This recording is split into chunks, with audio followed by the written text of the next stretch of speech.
The Irish Rally Podcast is brought to you in association with Tech and Tools, SVS Productions, PFT Travel, Rally Connection and Murray Motorsport.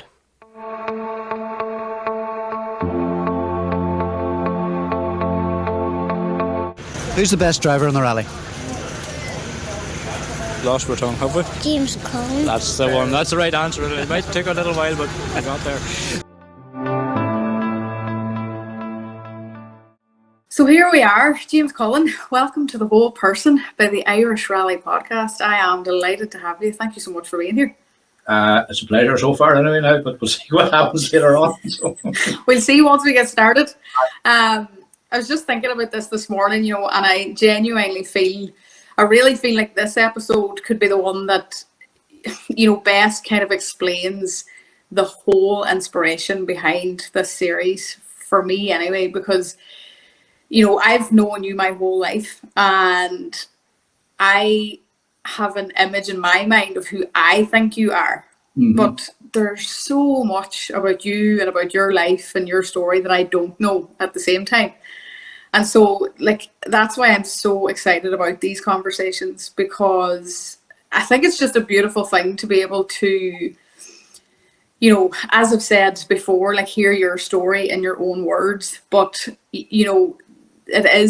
these conversations are allowing us, the fans, to hear about your story, as I said, in your own words and sort of from your point of view, regardless of what pedestal I or all of the rest of us have put you on and all this kind of stuff. So it truly is just, a beautiful thing to be having these conversations and a real privilege. So as I said a second ago, thank you for being here and, roll on the conversation, James.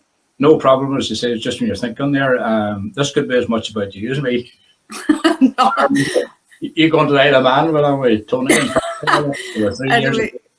It'll be those mad memories, probably. One of the rally shoots from here, and the photographs. I remember the Buckler rally shoots. And there were 4 then look here. I know, and that's the thing. I know how life has come on since.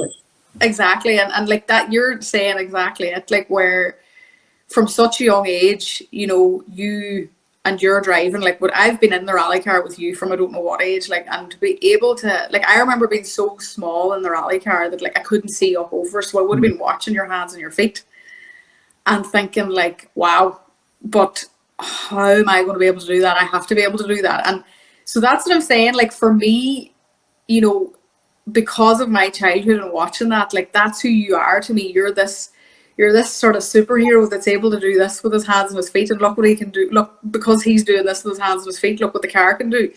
And that's amazing, and it's incredible because it is, as I said, it's such an inspiration for so many people that are into rallying or have spent their lives rallying. But at the same time, there's still so much behind that. There's so much to your story and so much that we don't know, and it's just, as I said, it's a real privilege to be able to hear, where did James Cullen come from? How did he get to be this person? And I suppose on that line, I definitely wasn't around for this part, but can you tell us a wee bit about your childhood or your upbringing, or what did James do for fun when he was a kid?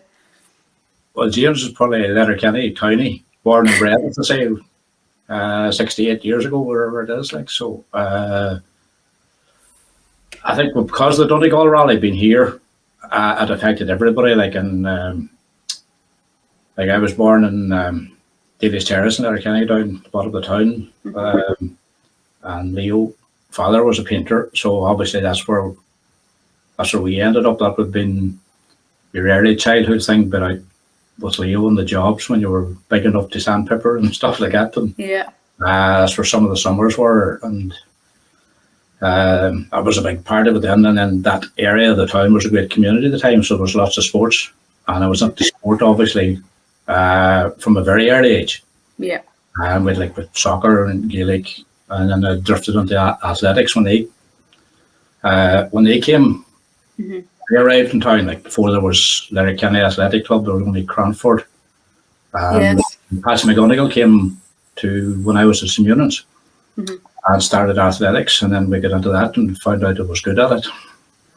So we kind of transcended a wee bit more of that. Like played a good bit of Gaelic and soccer and all that, and a county minor medal from the Gaelic and all that sort of thing. We moved into the athletic things then, and that was great because you got away at weekends and with Cranford and different things like that. And so you taking a cup at 15, like getting away at the weekend. So became very good at that actually. Yes. And then had the motorbike accident. No more running, no more playing football, no more running. But the rallying was always the back of my mind, you know, because my uncle Raymond down in Bourke used to go to the stock car racing. Yes. I was a young lad when I went down there for the summers. I used to go to the stock car racing. Okay. So the whole thing was in the background somewhere all the time. Yeah. And when I was big enough then, sure, when I got down there for the summers, I was out in a tractor all day, and I was never happier. Oh. You're on the farm and out the tractor and done everything, and, you know, but you had to come back to school, had to come back to work and stuff like that. But through all that, and then comes down to the Donegal Rally, I think, being in Letterkenny. I remember going on a bicycle out to Trenta to watch the rally, and go down to what people would know now, maybe Letterkenny as Mr. Chippy, down where the buses come on there. Used to be a man's garage. That's where Scrutiny was. Mm-hmm. Went down there before I had a car, and it must have been the very first years there. I was trying to think about this today. Must have been there 72, 73. Yeah. Because of the accident in 73. And seeing the cars coming in, like they were outer space type stuff, like horse areas at the time. And that's the first time you will start to see your heroes. So who became your heroes after that? Like, you know, the Vatnans and the Curleys and the Colemans, and these exotic cars arrived in Letterkenny. And I remember Jack Tardiff's car coming one year in particular. Our scarlet red Ferrari 3-litre Porsche, and never seen anything like it. Like, even today, like, it would be a dream car, you know, that sort of way. And that was always the back of my mind. And then I obviously transcended then when I couldn't play football or run anymore. So I started navigating. Brilliant. And go with Paul Shields. Yes. Was a friend of mine, so we're all into the bikes and the motorsport and all that sort of thing. So, but my first navigation rally with Paul, remembered well in the 1600 Cortina, which some machine if we had it now, Paul would say the same if we had a cap. You can get at it now. We ended up last, but we got this kind of the spirit of the rally award because we bust the sump about the second time fight or someone. We kept filling it with oil and stuff like that. Long story short, we finished anyway. I always remembered well the prize for the spirit of the rally was 3 gallon of oil. So it was very appropriate. I did my first stage rally with Paul then as well, and a 1300E Mark 1 Escort, same colour, purple, down in Mayo, Ballina stages. And I was kind of hooked in, like that was my way of getting out. I had taken over from the football and the athletics, and like I was very, very committed to the athletics. Yeah. At the time, like, and I would have been 2 days a week, go to the Donald Park for a coaching session for 20 minutes about sprinting, about starts and all that. From St. Eunan's. Yeah. But Eunan's would be down the bottom of the back road, so we were able to go down at lunchtime, and we would have the dinner ready, so by that and be out to the Donald Park and back in time for the first class in the afternoon. And that sort of things. You know, that kind of a maybe sporting competitive thing was there in the background that didn't really at that age pay any attention to it. You just enjoyed doing it. Like this whole competitive didn't really matter. Now you didn't like being beaten. Always remember, like, you know. So, you know. But the dedication was there too at the same time. And I think they was lucky enough at that time then too to have that. Yeah. A couple of things happened. Like everybody smoked. Yes. We're down in the toilets at the back of St. Eunan's, the boys, and I go with a cigarette and a coffee goes up. Not really that. Lucky enough to stay around after a few pints now and again. You know, at that age when you're in the cottage, that's like didn't really like the taste of it, and the athletics thing was great for me. And then like I was flat out because we played football, we were playing soccer, playing game, and you were running, so I hadn't time to think about anything else. Like, but obviously that competitive thing was being developed maybe in that Yeah. sporting thing, and then through injuries I found a new sport, and I started off as a co-driver. Uh-huh. I was lucky enough then to meet to go with a couple of different guys, and then fell in here with Andy Higgerty. Yes. Uh-huh. Started rallying, would have been the local Opel dealer then Ford, and would have been responsible for bringing Harry Vatman here in the early days. Brilliant, yeah. We were all part of that at that time. Uh-huh. The year after Vatman was here, I was actually co-driving for Andy, and Vatman came back in the Escort. He was here the first year in the Skona, and like Dave Richards, Yes, big names. the biggest names that Yeah. in world motorsport in many ways, never mind rallying. So Yeah. you could have were lucky enough to get an insight into that side of things, and these guys didn't know who I was like, but I was only this young cub who was co-driving with a boy that was sponsoring them. So, Yeah. but it was, But you were able to see from such a young age. and you got hooked into the navigating side, and then obviously got hooked into the sport then. Yeah. And James, tell me, it must have been such a hard thing, to go through the motorbike accident by itself, but also then for it to have injured you in such a way where you couldn't do the thing that you loved so much and that you were so dedicated to at that point in your life. It's a fair shot, I think, when you're 17, you don't understand an awful lot about life, and all this is taken away from you. Yeah. At that stage, we were talking about a scholarship to America, and that left you in a different path to staying at home, and in many ways, I think probably the rallying saved me from that, because that's a new focus, and I could actually go and do it. It didn't cost anything to go road driving. No, All exactly. you had to be competent and be good, and there wasn't that. Rallying was, and Donegal was still not in its infancy, but it was just coming into the good times. There wasn't that many cars around, so there wasn't that many co-drivers around. Exactly, yeah.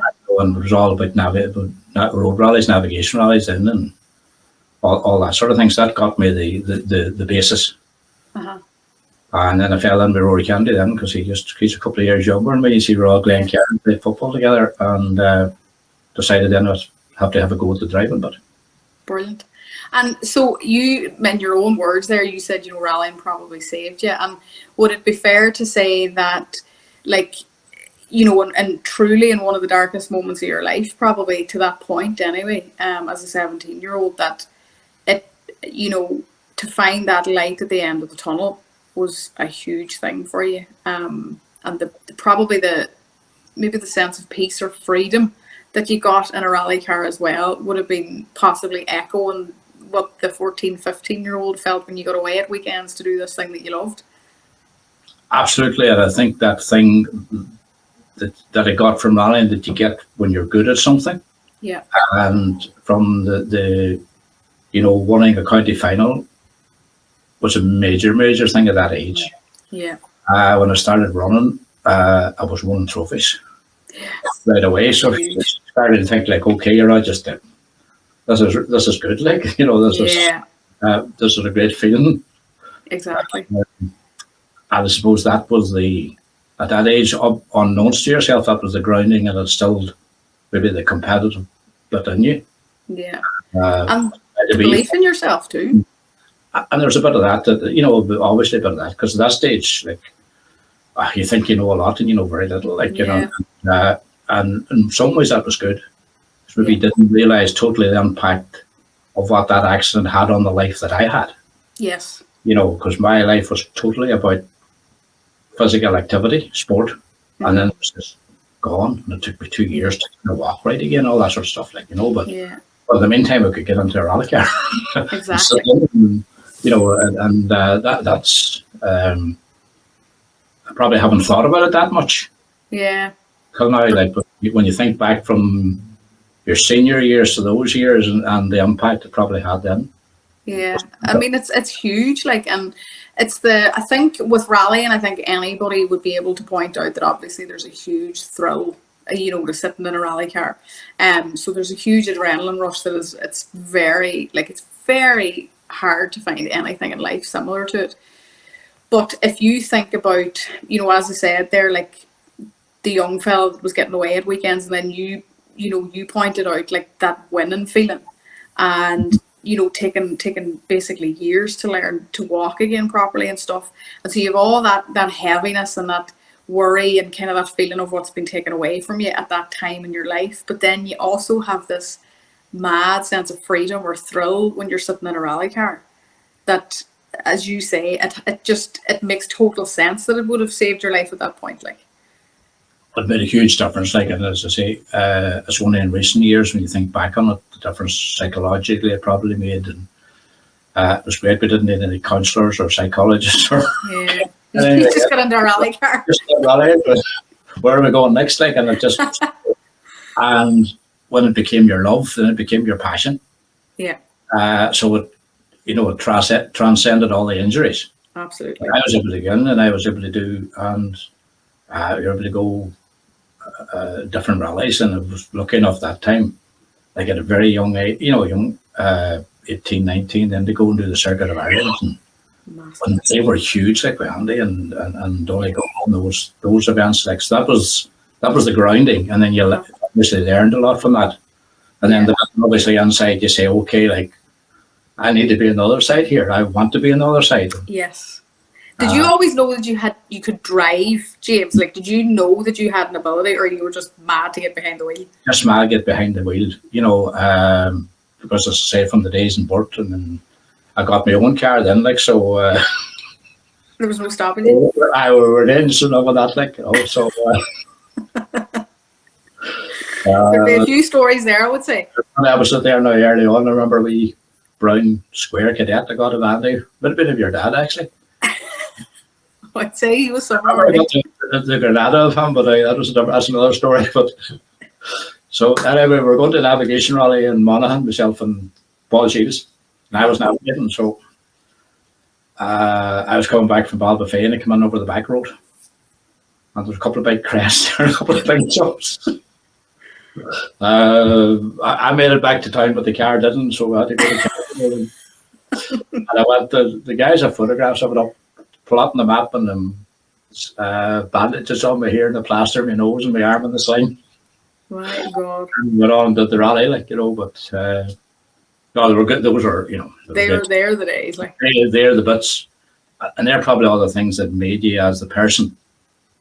Absolutely. And then the next thing was to get behind the wheel. So that was a big step, like, because that required money. Yeah, huge step. Money was always scarce, and I remember going out and knocking on Jim Callan's door and saying, "Right, how do we go about this now? What's the next step?" Yeah. And it's lucky enough then met Danny Kelly and Paul Shields were responsible for building the first Avenger. Brilliant. And until I got out the road, I still didn't know whether it was any good or not. I've been beside lots of guys now, know a good bit about this, but like until you go yourself, you don't. So our first rally was a navigation rally, so you couldn't really tell by that. So then we ended up in famous rally in Mayo, Ballina Stages rally, as well as outside the hotel door, the downhill hotel, and you started the stage. Myself and Rory, so away we went, two boys into the blue horizon, not knowing where we were going, not knowing that much about the sport now altogether. Like, we were hell for leather for that rally, and then we ended up second to big hero at the time. 2 cars built in the same place, Eamon Hardy. Eamon won it, and I was second. So it was then that was probably the worst thing ever happened. Because that was it. There was no going back from there, James. From that then, but don't worry, there were plenty of down bits after that.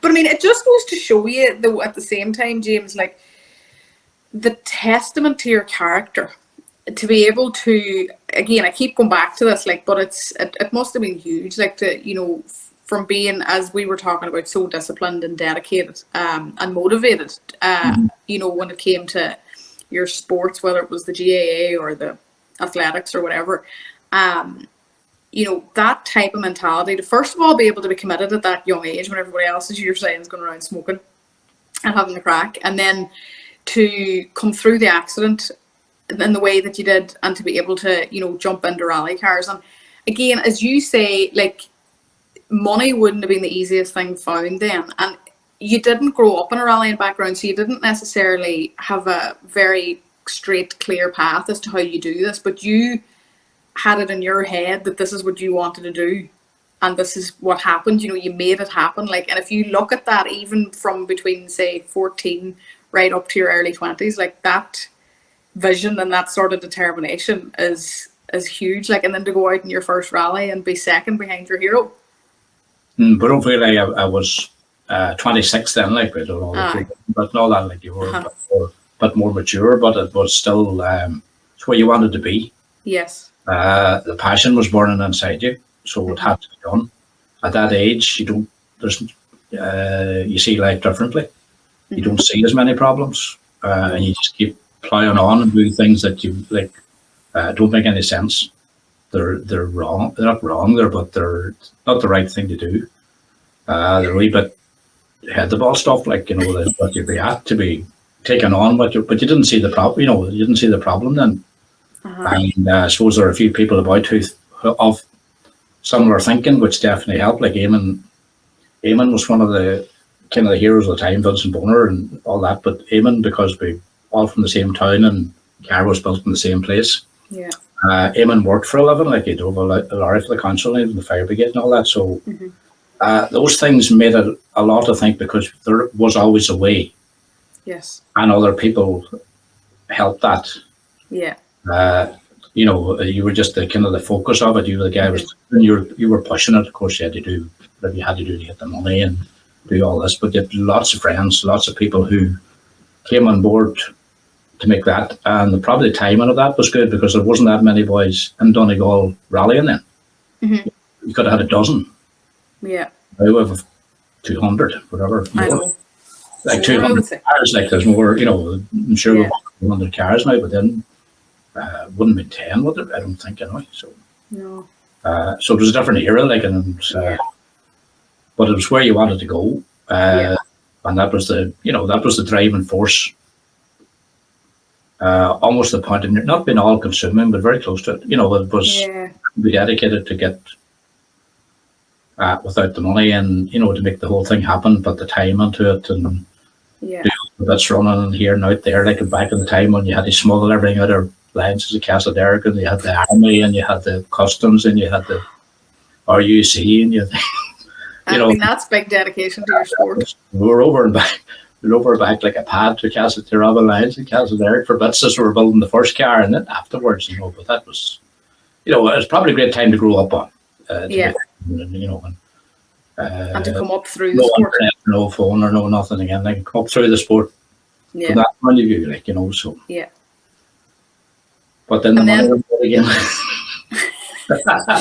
And it's one of those things, isn't it? Like, it is just the story of rallying, and it doesn't matter if it is 30 years ago, 50 years ago, or 15 months ago. Like, it's the same thing for everybody. Like, it's just this pure, like, love, like this pure passion for the sport, and, you know, this feeling of, I will do whatever I have to do in order to get to that start line. That's still there yet. Like, you're not able to do the things now, but the passion's still there, the love of the sport's still there. Even thinking back to that time, like the reason the International Rally, I was on the committee of the club then, and, you know, when you were really into the whole sport, every part of it, and it was a big club then. There was an event every month, maybe more. Like, we had three navigation rallies, we had mini stages, we had the harvest, on the end of the year, the international, the sprint and Milton and hill climb. Like, just your rally in Donegal was full time, near almost. Like. But then, you know, I remember the passion I had for rallying right the way through. And the thing happened in the Mount Errigal that where there was a proposal to make the Donegal International a one-day national rally, because we had nobody to run it and no money and all sorts of things. And I was probably not passionate enough, but naive enough then to put my hand up for it. I ended up being COC for Donegal to go to Bundoran in March of that year. Which, when you think in recent events, is like, this is 40 years. A tough time to be having Bundoran. And we rolled, you know, and everybody rolled, and that was a different education in the sport. And did that give you more love for the sport, James, because you had an appreciation of how to run it and get it going? I think it was a great education in life as much as just the sport. You know, it was great to be part of. You learned an awful lot about life. You learned an awful lot about people, how they treat you, about respect, all the good sides of human nature, and all the other side of human nature was all there. Yes. You know, it was a very much an up and down thing, but the good side of it was we went there. Yeah. With a great sponsorship package. The rally came out of Letterkenny when it came back the previous year. I think it was a good thing to happen. People wanted it back. They realised what they'd missed. We're lucky enough then through Derek McMahon made the phone call, and funny enough it was myself and Reba headed up to speak to Irish Shell. And they came on board, sure, and it's stayed for 25 years, like, and then we've just moved on through Shell UK into what probably the golden era of Donegal Rally.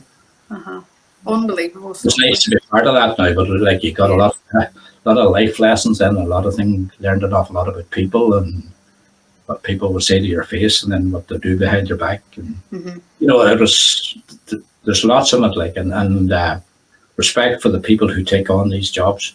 Yes. But you can't please everybody.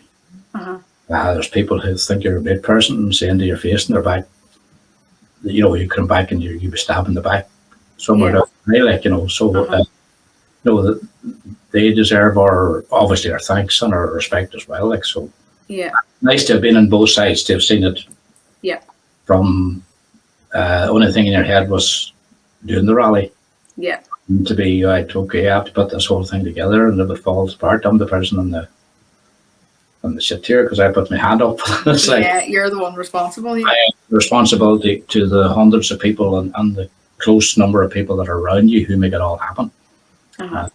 No, I look back on it with like in two minds, in two ways. Like, it was probably from a driving point of view, it was the wrong time to go. Yes. Because the car I got after that would have been more competitive 2 years earlier. Yeah. But then, you know, it gave you maybe later years an insight into rally that not every competitor has. Yes. And that can help a huge amount. It helps you as a person. I think it helps you understand, you know, that, you know, maybe think before you open your mouth when you got to say something about somebody or what a COC or Marshall's trying to do, like, they're under pressure. They're doing it, you know, and no, it's as simple as that. Like, we all have our own views and things, and in the heat of the moment, you're a different person. They're doing their bit for the best, and you're there to try to win the rally or win your class or do whatever, you're stay in the rally or whatever. You know, their heads butt a wee bit sometimes, like that. That's it, yeah. But at the end of the day, like, without them people, you know, whether it's somebody handing over your timing card or a marshal waving a flag on the stage, like, without those people, you wouldn't be there anyway. So you kind of always have to keep that at the forefront, like. Yeah, always to bear in mind, like, and the amount of stuff that goes on, that it's like you talk about what it makes you to go rally and what you have to do to get into a rally car, and what these people do behind the scenes to make the rally happen for you. So there's passion and interest and ability on both sides. So we're kind of probably lucky in that way. But many time you think back, like, okay, if I had stayed if I had got the BDA 2 years earlier, we could have given John anyway. So. I know. And in terms of things like that, James, like, how do you settle yourself into sort of being okay with things like that now, you know, versus, you know, the way some people sometimes have big regrets and they quite kind of, you know, they never get over some of the decisions they've made or whatever. Are you a believer in, you know, what's meant for you doesn't pass you type stuff, or did you find it hard to kind of get over that then whenever you kind of realised a couple of years later, jeepers, if I hadn't done that for 2 years, I could have been here? Or are you very content with knowing that everything happens the way that it's supposed to? No, it's just the start of probably lots of things like that. Like, and the sport's great, the highs are great, but the lows are, and there are lots of them. And going back to what myself and after I think the first Donegal I won, Bertie was saying to me, he says, like, enjoy the good days because there's plenty of bad days. And that was your hero, the guy who had everything.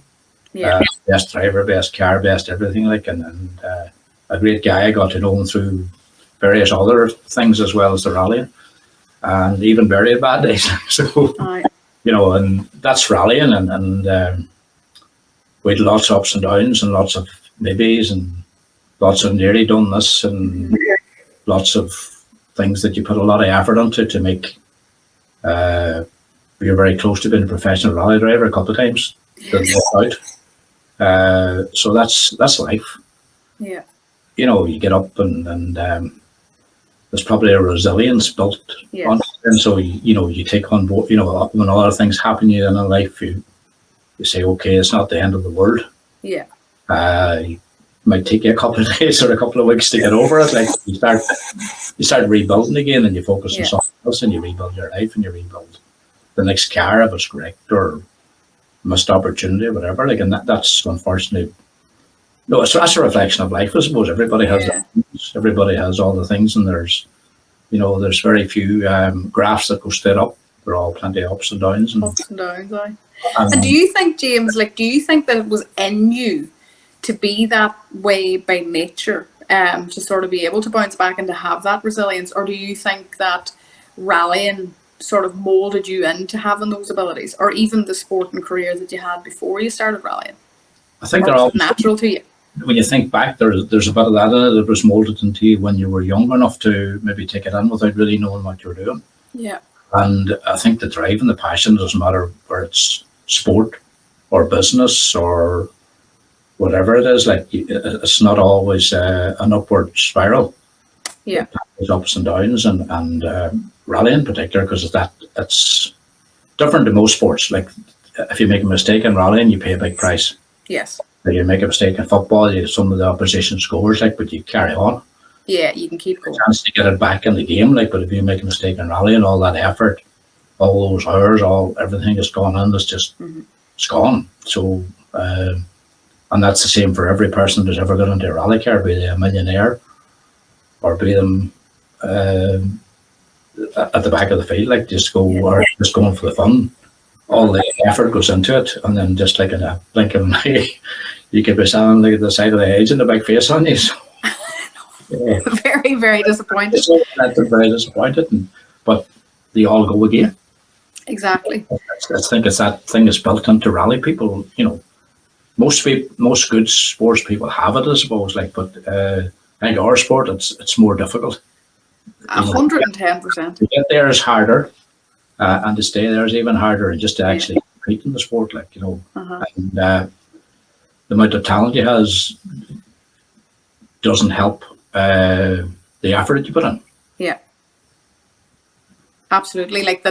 Essentially the best driver, literally the person that has the best ability in the world and all the money in the world or whatever, if they have that, but they don't have the motivation or the determination to keep going when it gets tough, then it's not going to make a difference to them. If you don't, you can have talent and opportunity, grand, but if you don't have that grit, you'll probably go nowhere.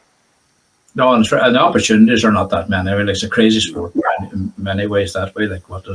If you make it ultimate to the very, very top, but is there 10 jobs in the world that you can pay for? Exactly. So all those thousands of people, drivers, male, female, everybody who's aspiring to be good, you've only got the very few financially rewarding positions at the end of your at the pinnacle of your sport. Whereas if you're any other sports person, if you make the top 10 in Ireland, you're probably a very wealthy person. You have to make the top 10 in the world before everybody even wants to talk. And so with all that being said, James, how did you actually find the motivation, or how did you keep the passion lit to keep going? Because as you say, you did have some incredible opportunities that unluckily enough never came to fruition, or different things happened, and second places and stuff like that there.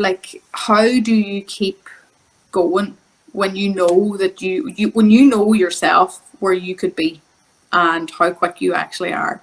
But these wee opportunities sort of just slip away from you. How do you keep going? Like, I think you kind of compartmentalize it. Maybe you have your family, you have your friends, which are all very good, and they're the same more or less friends that you've had. They're all rally people, so everybody understands what we're all doing. We all talk about the same thing, and it's that. At the end of the day, it's that drive or passion, whatever you would call it, to keep going, to get there, to make the next one better. That's and every athlete or every sports person that aspires to be better. That's an inherent in them. So rallying's no different. I think rallying's just you need more of it.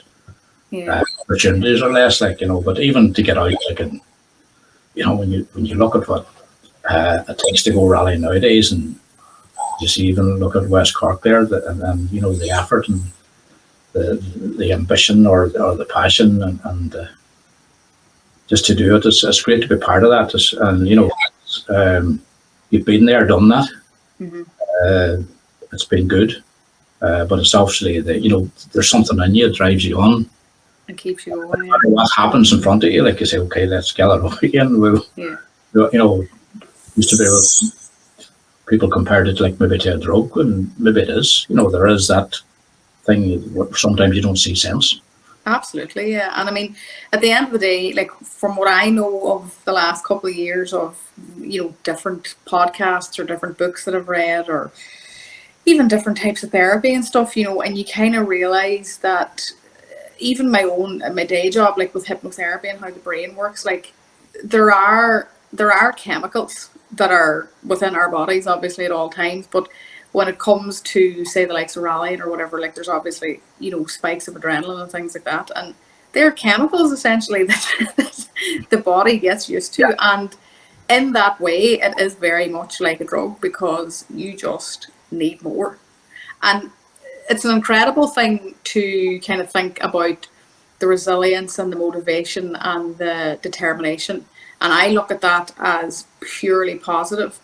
But I have often thought, in terms of my own self or my own life, like I've often thought, like on the other side of that too, like what actually is wrong with us? Like, are we completely mad to be doing this thing that drives us nuts a lot of the time?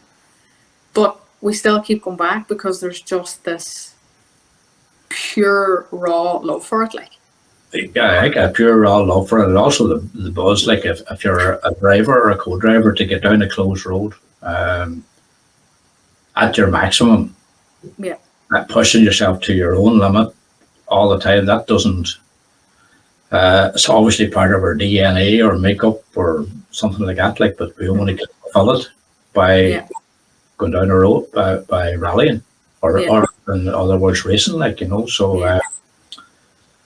And it's something that's in you. It's like any other sport. While you play golf, spend hours and hours and hours practicing, and play football or whatever. Like, it's what drives all those athletes to do what they do. Yeah. We're no different from that point of view. Or get out as rallying, or drug as rallying, or whatever. Like, so, And when you think back, James, like, is there any particular era or like time period where you would go back to in a heartbeat, like that it was just the best time or the best period or like the best event of your life, like where just that was it? There's lots of them. Like in anybody, it's in their later years. Think back, everything's always better. Always was better in our time. Yeah. You get a lot of that, and of course it is. But I think I was lucky enough to be about. I was able to compete along with world champions and future world champions, and that's and rallying, that's very rare, and most sports is very rare. So I think that's when it all comes down to it. Like there's no financial reward for all this. Basically, it's something you set out to do. You achieve what you achieve. When it's all over and done, the only thing you have is your own memories. Exactly. Yeah. And that's the positive side. Like, there's plenty of negative sides to it too. Like, but that's part of it. Like Isle of Man, like, it's Colin McRae and Brooks and Fisher, all those things are your good memories. Like in Colin went on to be probably the most talented, outstanding driver of our era in many ways, and you're able to go head to head with him, and that sort of thing. Like, and when I think back on the names that you can rhyme off that you actually competed against, they're all the positive sides. They're the good side of on the sporting side, like, you know. But if you had to put that energy into something else, maybe would you be a better person? You'd obviously be better off. But sure, it's a balancing act, isn't it? Like, you know, and that's. And in what ways do you think you'd be better off, James? Like, that's one of the things that I often find very interesting. It's a question that I always kind of like to head for. Like, what do you think your life would have looked like if you didn't rally? Well, that's very, you know, nobody can really say that, but I'm sure if it had put a lot of the energy and effort that had been into rallying into maybe something else, it would have been different, you know. But how different, you know? You could have come up against other problems. You could have failed. All sorts of things could have happened. But like, it definitely was the dominant factor in my life. Most of it was rounded around it. Like, even from when I ran the rally, most of my friends are rally based. Yeah. You know, not them all by any manner of means. Like, but you know, you've kept that nucleus of people down the years that are your close friends, and you've made a lot of friends through your rally, and you've made a lot of very, very, very good people. Yeah. That you pick up the phone to today, like, and if you needed something, they would be there. You know, that camaraderie is very important. So you've gained all that, but maybe financially you would have been better off putting that energy into a business or into something else. Who knows, like, you know. Yeah. And I mean, you've mentioned a couple of times, James, you have mentioned friendships a couple of times, as I said, throughout the conversation and stuff. So do you feel like that's probably your biggest joy of the sport in the end up, like when you're here looking back now, that you're thinking to yourself, well, do you know what, if nothing else, like, I have met some unbelievable people, and you know, some of the closest people in my life are all from rallying. So for that alone, I am grateful. You know, does that thought cross your mind? Absolutely, and particularly think back on some of the people who are not with us anymore. Like, you know, and remember one instance, like myself and Joe went to Rally Finland, and we walked into the Iron Pie Hotel, whatever you call it, not that, but I can't remember the name of it. And first boy I came across was Colin, like, in a big shout over, and like, who that? Like, you boys under here, like, you know, come over and shook hands with us and had the crack and all that sort of thing, like, you know, and when you think back of it, like, that's they're great memories, like, and as I say, competing against those guys, the friendships that I made and kept. Yeah. Once the rally was over, yeah, you know, you were friends with people who would have been your heroes, yes, in the early days, and I think that respect from your peers, yeah, and from people who have done huge things in your sport, in our sport, that's one of the plus sides of it. Yeah. It's interesting, actually, from that point of view, James, isn't it, that it's probably one of the very few sports where you can actually end up becoming friends with your heroes. Because once the thing's over, it's over. Like, it's not really, right, well, there's a professional thing, and there's some people you'd never be friends with, maybe, all right. That's definitely true. Some end up being very great drivers, co-drivers who have made the pinnacle of the sport. But once you go through it, we all started at the same thing. We all had this passion and love to go rallying. Yeah. People have just gone different paths. They've gone into running rallies, they've marshalled, they've co-driven, they've driven for 20 years, 30 years, 10 years. Life changes, families comes along, we can't do it anymore. You know, but that's the thing inside them all that made them all go, is that passion that makes you go, or whatever it is, to go rallying, and everybody makes all the sacrifices they have to. and that they're able to go into that sport. And one of the things you find from talking to the champions and the people who are our heroes in the past and present, it's that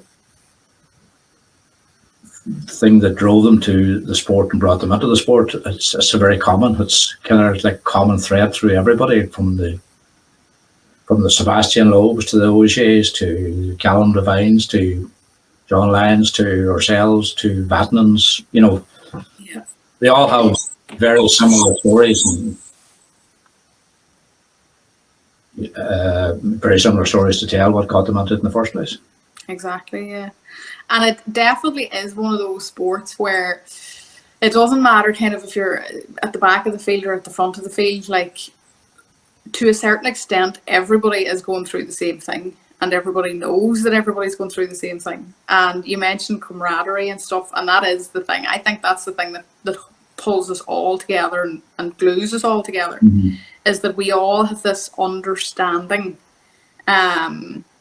of, I suppose, how mad and how difficult and how exciting the sport can be that very few other people on the planet really understand. Like, and one of the things that always interested me, I suppose, or I would always be curious to know with different people, is like, have you ever felt isolated or lonely because of the sport? I know within the sport, it's the opposite of lonely, because there is such a beautiful camaraderie and stuff. But whenever you go back out to your, like your normal life, we'll say your day to day, where you're speaking to people that don't necessarily understand rallying, there's a lot of people that don't understand it, and do you feel, or have you ever felt, as I say, like a sense of isolation or loneliness within your passion for it?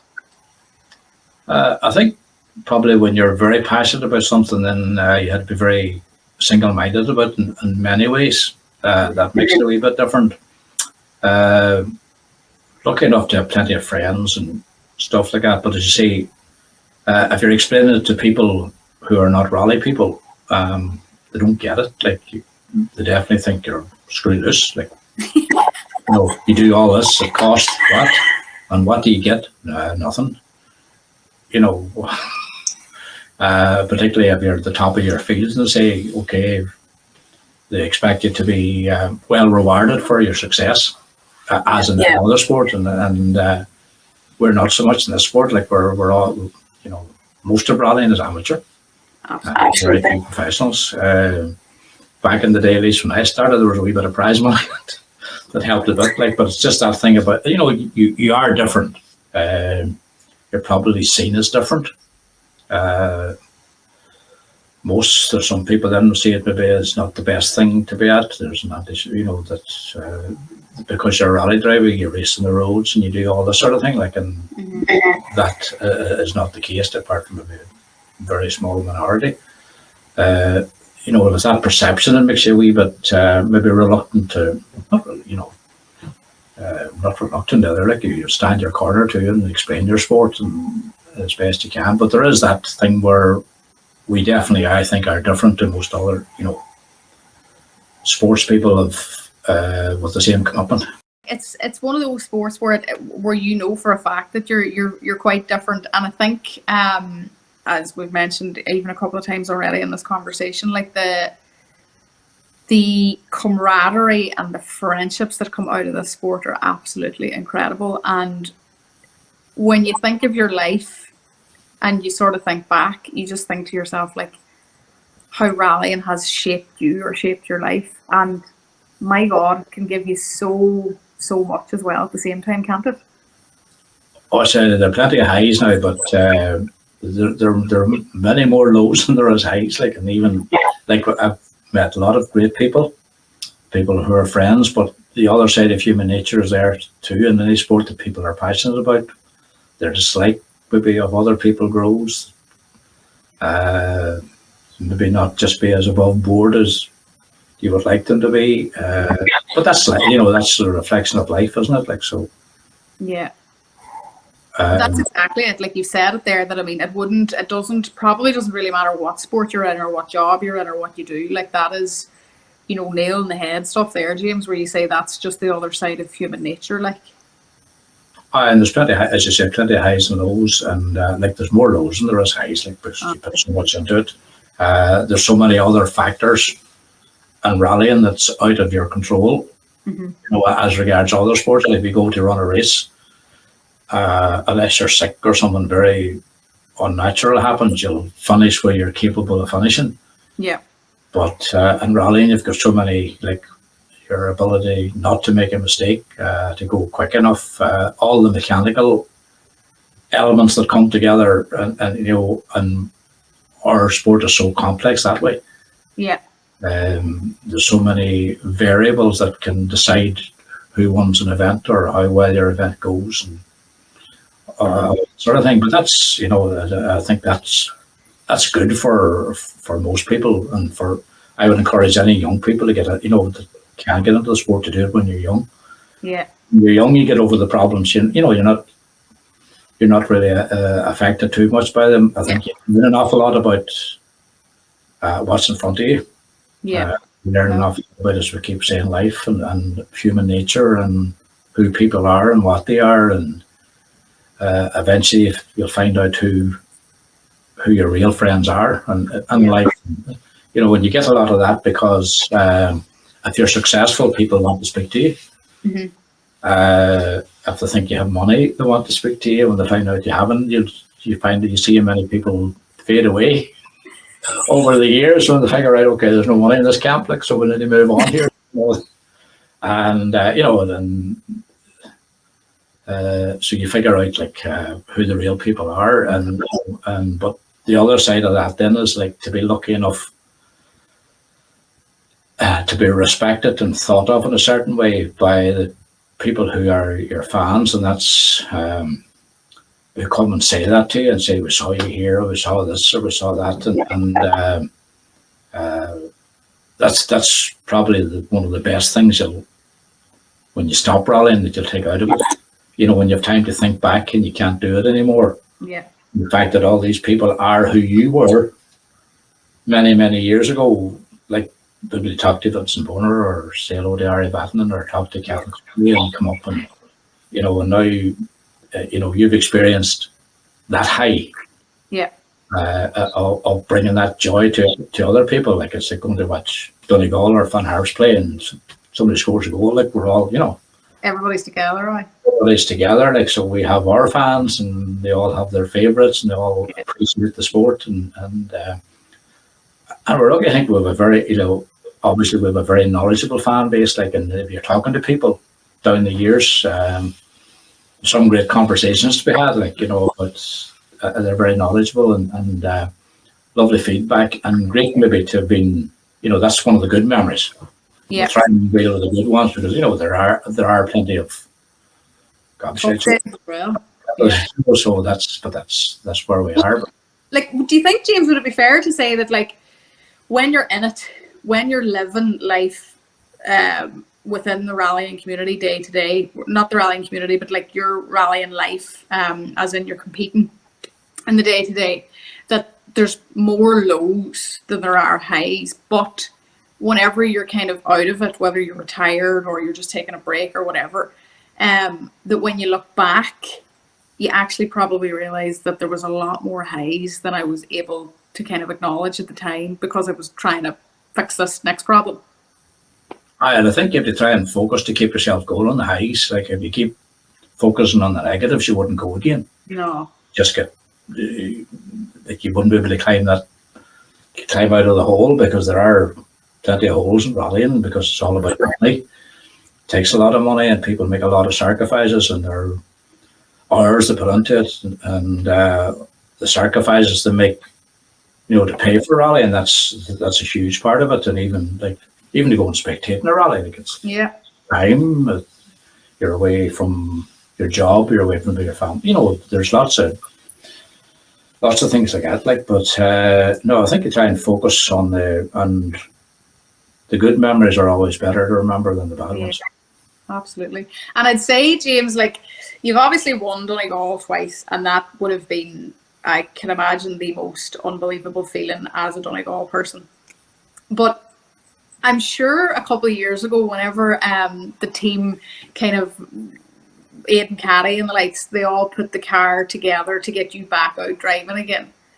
And after, I can't remember how long you were off at that stage, or it had been since you'd competed, but I mean that must have been possibly one of the most humbling things that you've ever experienced, because you mentioned a second ago, like your fans and kind of remembering you and telling you loads of stuff about yourself, but these people they love you so much that they organised to get you back out one more time so they could see you one more time. Like, that had to be an absolutely incredible experience.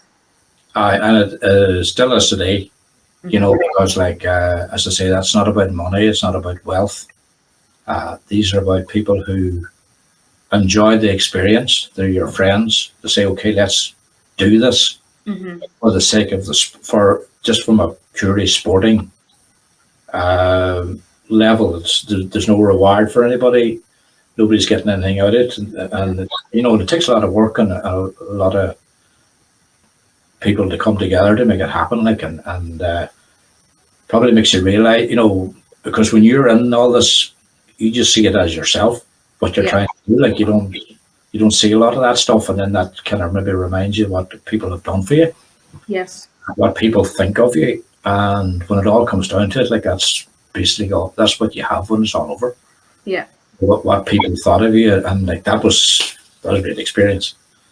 And it was great because I was able to go back in and do not as well, but that was irrelevant to me, actually. Well, the fact that I could get on a helmet and go down a stage and drive a car as hard as I was able, to my ability, whatever that would be at the time.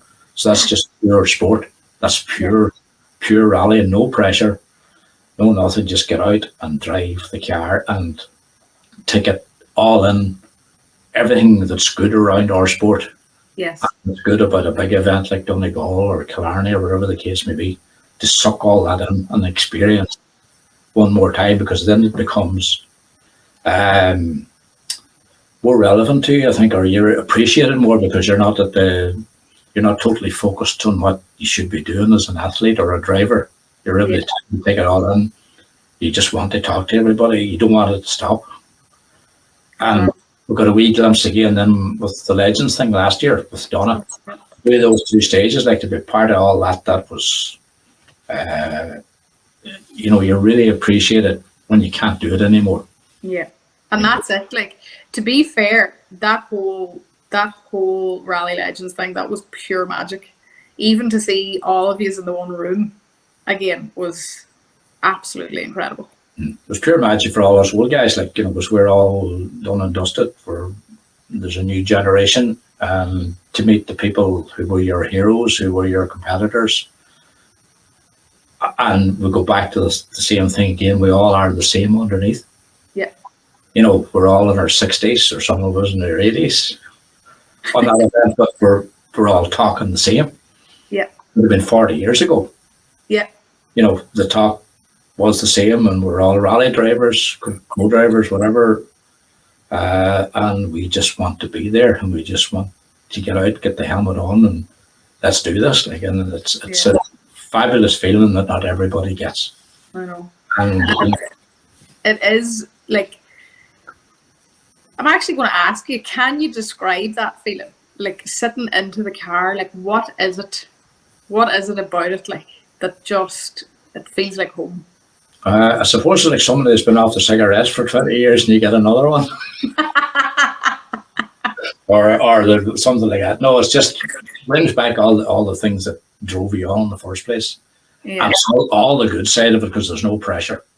It's only the good side of rally.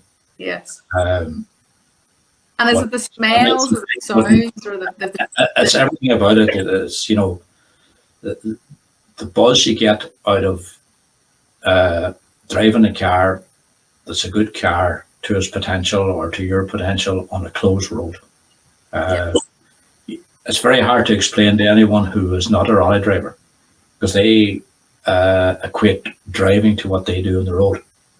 You've seen it. I've seen it a few times with people who've been guests, sitting in on a couple of charity events and that sort of thing, or on a test, and they're blown away by it all because they can't get it, and you can't get it because you can't explain, no matter how good a road car you have, and particularly nowadays, what can you do with it? Like, Yeah, exactly. you know, you're curtailed in so many ways by where the roads have gone, the amount of people. You know, you can't do that anymore. Yeah. So that's in you, and that need for speed, or the buzz you get out of being together with a machine. Yeah. The machine, you are in control. It becomes part of you. Yeah. That feeling is only something it's only some people who have done it can really relate to it. Mm-hmm. It's very hard to relate that to driving, no matter if you drove the dual carriageway, whatever. All the rest, nothing compared to getting in that environment where the helmet's on, and you're in a rally car. It doesn't matter if it's a Honda Civic and a Skoda or a R5 car or whatever like this. But that's the nail on the head, James. Like, I mean, it doesn't matter. It is the fact that it is a road, but it's the safety of the road being closed is actually the thing behind it all. It doesn't, because I was actually chatting to somebody about this at the weekend.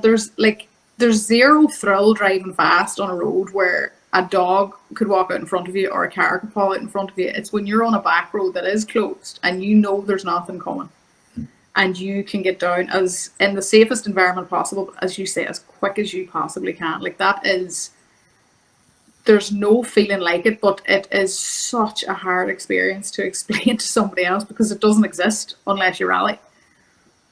I think you've got it there. It doesn't exist unless you rally, and no matter how much you kid yourself or how much a head case you think you are, like it's only going to end in tears because it's not acceptable to drive on the road.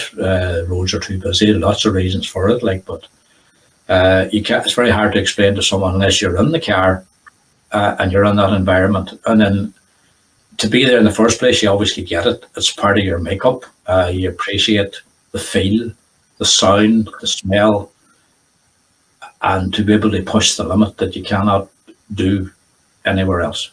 And a rally is a wee bit different. Even to go to a track day or something like that where you're on the track, it's the same thing. So you get better at it, and you know there's still a great buzz out of it. But whatever's about a stage, doesn't matter where it's gravel, snow, like there's just a different experience. Like that thing about man and machine against the elements, or whatever you would call it, or against nature, or against yourself. Yeah. You know, and it's part of that. It's exploring your own limits. Mm-hmm. You know how you can test yourself. Like apart from the buzz you get out of it, all those complications and things all coming around it, like ability to push yourself in that environment when it's only you. You're the person with the pedals and the wheel. No one else can influence it. It's up to yourself. And yourself only, like, and you know, obviously co-driver from notes and all that sort of thing make a difference. But from the sheer pleasure of doing it, there's no other sport that you can do it in, and you can get that buzz out of it. And whatever it's about us, we're all obviously psychologists could tell you better what all in your brain that make you do these things, like from survival and hunting and the hunter-gatherer and all that sort of stuff, like, you know, but there's something inherent in a person to make them. I mean, I just think there has to be. I would love a pile of rally drivers to be put in a room with psychologists or brain experts to actually be able to pinpoint what it is like. There's obviously some kind or other and all that sort of thing, but it probably goes deeper than that, beyond our meager understanding of psychology anyway. That we just do it because we like it. We just love it, and that's the long and the short of it. And on that, James, what's your favorite car? The favorite car that that you'll just dream about for the rest of your life? I've had that many. I think you never get over your very first one because it's so new and so novel. But you go around the houses, there's probably two. One's the one that myself and your dad done a lot of events on. I think we won 7 rallies in, was the BDA. There still is nothing. You hear an historic one, and they're different to even a Mark II. Oh, they are. They're just a different sound of them. Like they're singing, whatever. they were everything in a rally car was supposed to be. Yeah. They had it all, like that agility, the sound of the engine, the lock they had on the steering wheel, so you could how sideways you could go without making a fool of yourself. All those things came together, and that, and I think in the 555 car was split like that. The Subaru Impreza was split like a Mark II Escort. You could do anything you wanted with it. You could draw like a Mark II that did everything it said in the tin. Stopped, went. It was nice driving position and all that. But I suppose no matter how, like I think the modern day Rally 2 cars, R5 cars, whatever you call them, are good. I know it must be awesome to drive a Rally 1 car nowadays with 360 brake and all that sort of thing, like, But going back, I think the BDA of the era, the proper 2-litre BDA-X as mine was at the time, like that was just that was the iconic car, wasn't it? A friend of mine was just been in the garage out in John Boylston Manor, that shows you the boyish enthusiasm that we had. There's a guy called James Cullen used to say, "Come on out," he says, "when we'll waken the BDA." He says, so we'll start her up at night at 8 o'clock at night in Manor. Just to hear. Chatting about rally and boys, and then we'd have to fire the car up just to hear it. Yeah. Boyish enthusiasm, whatever you had for it, like, and that's when you know it's true. That's the pure enthusiasm. Yeah. That there is. You'll start it up just to hear it sing without even moving it out of the garage. Never went out of the garage, but just to fire it up like that. So that probably what makes us, and that's what why we are what we are, I suppose, in many ways. And I think that's probably true to. I have to admit it to most people that's in the sport. Like, there's just that boyish enthusiasm that comes out no matter what age you are. Yeah, absolutely. And what's your favorite stage, James? The one you can drive over and over again? It's hard to say. There's so many and so many different reasons. Like, if you're talking Donegal, I suppose I think it's hard to get better than Fanet.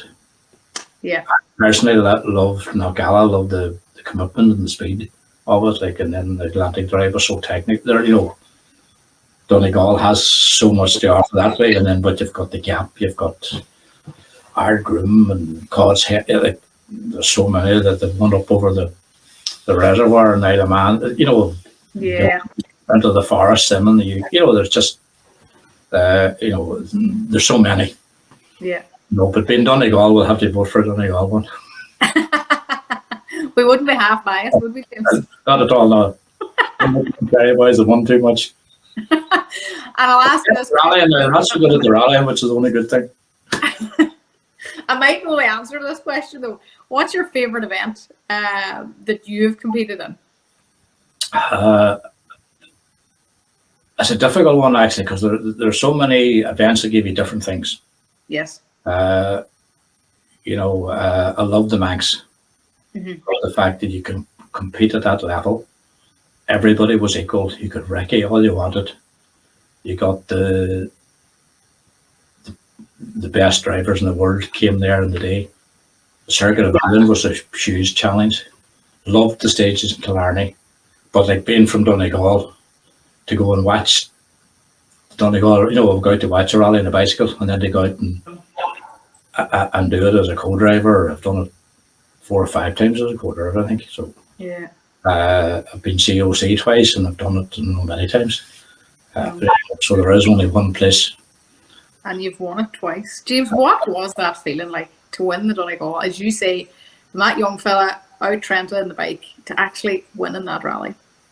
I suppose they're the stuff that dreams are made of. When you think back at it, it was a struggle to get there, I think, and maybe the relief. Because we should have won it a couple of times before that, and we didn't. Yeah. Then you start to think, okay, this is never, we're not just going to, there'll always be something that takes it away from me. And to finally do it was great. Like, and There's some buzz in it. Like it's just a different feeling altogether to be brought up here, and then all the people, as you say, going back to that 2016 thing where people came together to make it happen. Like most of our stuff came from Donegal. It was a Donegal effort in many ways. We had help from maybe Ford or Shell UK or bits and pieces like that. But generally speaking, it was a Donegal effort for a Donegal man. I want to put it that way, But Yes. we had our English counterpart there, obviously, in Ellen, but she became a honorary Donegal person. She truly became an honorary Donegalian. That whole thing and the joy on people's faces coming over that ramp, like all the boys, Tony, Frank, and the whole team standing up with all the red polo shirts, you don't forget that. No. You definitely won't ever forget that, and I suppose maybe it says we're after all we've done, after all we've talked about, we've actually done it.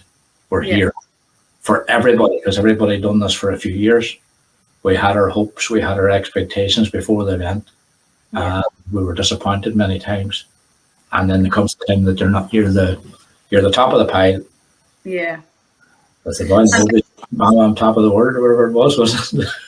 Exactly. But I mean, what struck me there is one of the first things you went to was, the sense of relief, and I feel like it's all tied together whenever you talk about the biggest joy coming over that ramp, and there's the likes of Dad and Frank and all the red polo shirts everywhere, and family and friends, and they're just, everybody is there. But the relief must have been coming from a place of pressure where, as you say, you were so close to it, but you finally did it. And not only did you do it for yourself and that wee boy on the bike out in Trenton, but you did it for all of these people that are standing cheering on the side of the ramp. And that's it's a great thing to have as a sports person, to fulfill your obligations or your expectations, and we'd all been through it. We'd done it for a number of years. There's always been something. We all end up second or third, but we actually didn't get our hands on the trophy. And those people kept coming back year after year. And we're a close knit community. We're still a town. Most of the Letterkenny guys, and we're all rally people. Yeah. And the Donegal rally that's our Ireland. Doesn't see past that. That's it for us, and then we actually did it. Exactly. For some reason, it's obviously not something I think of that often, but for some reason now, when I am sitting here thinking about it and thinking about the likes of Dad or obviously James going over the ramp and Ellen and Frank and everybody, I am genuinely getting a wee bit choked up thinking about it, because what you're talking about there, when you say they keep coming back, it was such a team effort. It was genuinely such, you lived and breathed it for years as a team until it was conquered. And it was the same people, the two brothers, George and Joe and Paul Canning, all the guys that were involved down the years, going back to when we didn't have stickers, we had the John Baird thinking about shedding one of you right before the rally. It was that same group of people, Vincie Whelan, Frank, Tony, who were all there, and we all lived that, I suppose, that dream that someday we were going to be the Verdi Fisher or the David Llewellyn or the Ari Vatanen, and when you think on the names of the people who have won this event. Yeah. And here was this, and we tried, we nearly got there a couple of times, but we actually didn't. And then actually to get over the line, almost justified all what we'd been doing. Yeah. Maybe to a point, just down with Frank and Tony and say, okay, we were involved at that nice level, at that high level, but we were fed up in second, if you know what I mean. We actually, we were able to be the winners. Mm-hmm. We're able to be the top of our chosen sport that we have put, we put our money and time into. And it wasn't just the money. The money was obviously very important, but it was that that backing comes from a local group of people, that community thing or whatever we had as well, like through all the people involved in the team, like even going back, you think on the effort, the year we tossed the thing before the rally, like, and the boys worked around the clock for 2 nights. We took the scrutiny with the car, like, so, all those things, all those moments all built up to a thing that we eventually said, okay, we're here, we've done it. Amazing stuff. Absolutely incredible. And with all that being said, James, do you have a motto that you live by, or something that you kind of say to yourself kind of all day, every day, or every now and then when you need it to kind of pull you through all of those moments, the good, the bad, the ugly? No, I don't think I'm that deep. I'm just a bit... You just plow on. Just keep winging it every day. Just get hoping you get up the next morning and you can keep going, like, in other wee hobbies now and things that I enjoy, and as long as I can keep doing them, and it's the old cliche, I suppose, in many ways. As you get older and the things start to wear out, you just your health and all them wee things, like, and your family and all that they're the really important things, I suppose, when it all comes down to it. Like, and your job now is just to try to be well and see you out as long as you can, just like, but you would like to be in a position to give something back. We have come through it. We have got a lot of expertise. We have learned an awful lot. Maybe we don't have the structures where we are allowed or have the pathways to pass on our experiences to the people coming behind us. And in my time, we didn't really, I had to basically, we didn't have coaches, we didn't have mentors, we didn't have there wasn't that many people you could ask. So you had to find out and make all the mistakes yourself in many ways. And I think as you get on, you still have a passion for it. And, what we're looking for now maybe is a way to pass that on to the next generation. I have some bits and pieces like that, which is great, and it's great for me. Done a lot of gravel notes, and I've done that for 20 years around the world, and you learn an awful lot from other events that you can pass on to this event. Because we don't know everything. Exactly. Rallies run good rallies, different countries run things different ways. Why can we not pick bits from here and there? Yes. Different places, and add them to our event to make it better. We see it now in the structure that's through rallying. From the academies and all that, they're bringing on the elite drivers, but we have to find a way to make our sport maybe more accessible. We're facing lots of problems in the future, which we really need to be thinking about, and that can only come from the people who've been there, done that. They have the experience and the youth and enthusiasm and commitment for the next generation. Is how we can find a way to fuse that together rather than be against one another, maybe to be more for the sport, because the sport is now will face many issues in years, and we still, both of us, are the same. We all feel very passionate about our sport. We wanted to survive, we wanted to grow. Exactly. While rally huge to us, we wanted to see it being one of the biggest events that there can possibly be. But that's that. I think that's when you talk to people, and for me, I still would be get well wound up about it, and be very passionate about where it's going, where I think it should go, and and that's good for me, I suppose, in many ways, because I still have that, even though I've nothing to do with rallying as such anymore. I'm retired, blah blah. You're not a driver anymore. But is that your passion still there? You see, isn't it? It never goes away. Idea that says, and hopefully that'll help keep us ticking over. That's it. You just have to keep her lit, James. That's kind of all you can keep doing. That's a good one there. Fair play to Plum. I feel like keep her lit, right? That's probably your motto. James, this has been absolutely phenomenal. This has been one of the most interesting conversations of my life, probably. You say that to everybody, Tony. Now you're getting too good at this interview. No, honest to God, I'm trying my best not to come across biased on this particular episode now, but like this for my own selfish reasons, like to hear you speak like that, was just such a privilege. Like, and it's just so brilliant to be able to hear, your story and your sort of just your opinions on rallying and on life. Like it's as I say, it's a true privilege. Like, so thank you so much for being here with us today and for actually taking the time to speak honestly to us. No, it's a pleasure as always. And sure, it's nice when somebody still wants to speak to you. Oh, sure, look. It's great. It's great to be speaking about rallying at the end of the day, isn't it? I should have talked all day about it. That's, not ever changes from when you're 15 to whatever. Exactly. That'll never change, James. Thank you so much. Thanking you. The Irish Rally Podcast is brought to you in association with Tech and Tools, SVS Productions, PFT Travel, Rally Connection, and Murray Motorsport.